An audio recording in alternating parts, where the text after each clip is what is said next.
Well, it's that time again. Natasha, Leura Golf Club.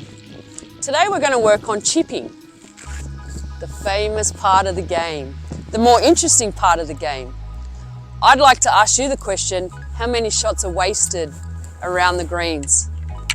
When you're starting to get a little bit nervous, you're just off the green and you're like, oh, I'm just going to putt this, because you're not confident enough to put a wedge or a 9-iron in your hand. So today's lesson is going to be chipping, and let's see how Darren goes with his chipping.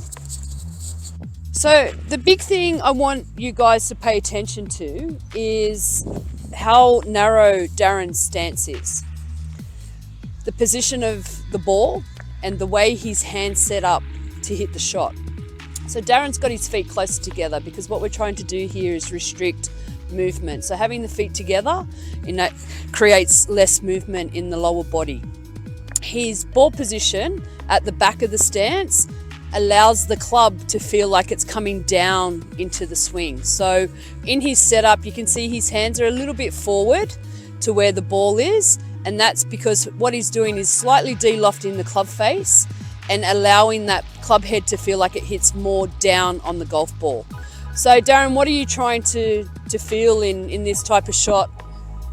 Just trying to feel my weight sort of leaning into the front and making sure I just don't slow the club down and just confident hit on the back of the ball. So would you say it's a similar stroke to putting in the sense of being consistent in takeaway length and follow through length? Yeah, sure.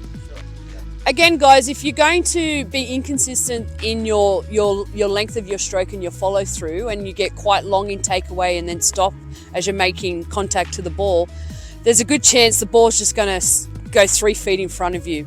If you take it quite short in takeaway and then very long in follow through, again, there's a good chance you might duff it or it's going to go flying over the back. So what we really want to focus on in this type of chip shot, again, is the length of the swing.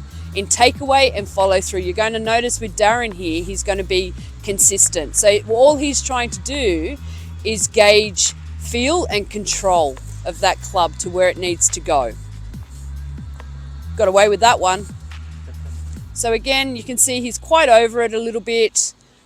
Very smooth, not being aggressive. His weight staying forward, so obviously he's a left-hander, so his weight predominantly is on the right side. So for the majority of us that are right-handed, the weight will be more on the left side.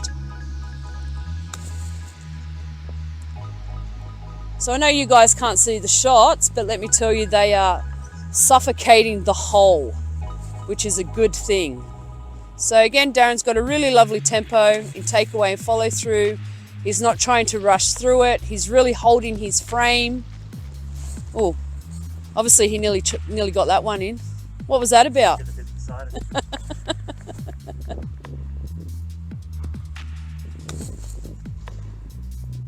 Lovely.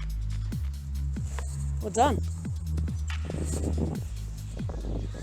So to make it easier, if we can be consistent, and I'll talk about that a lot, the consistency of the takeaway and the follow through. I'd like to say if you guys were rolling a ball or a bowling ball or a lawn bowl, your takeaway and your follow through would be extremely consistent. So let's treat the chip shot and the putter as the same, because all that club is an extension of you.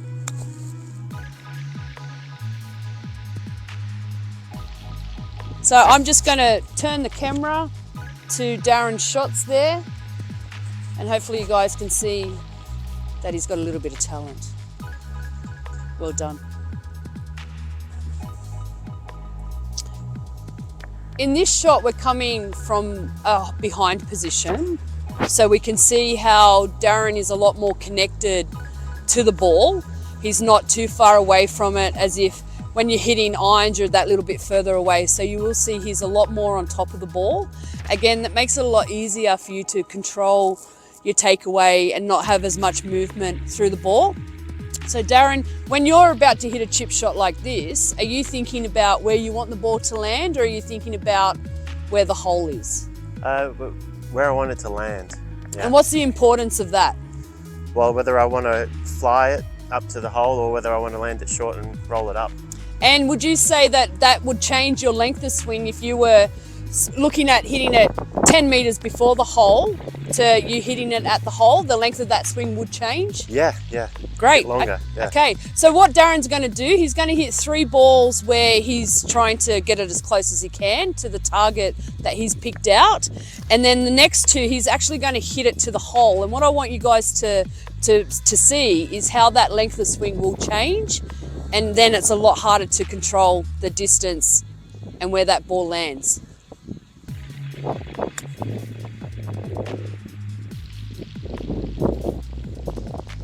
So from that, he could maybe go that little bit further in where he's wanting his ball to land.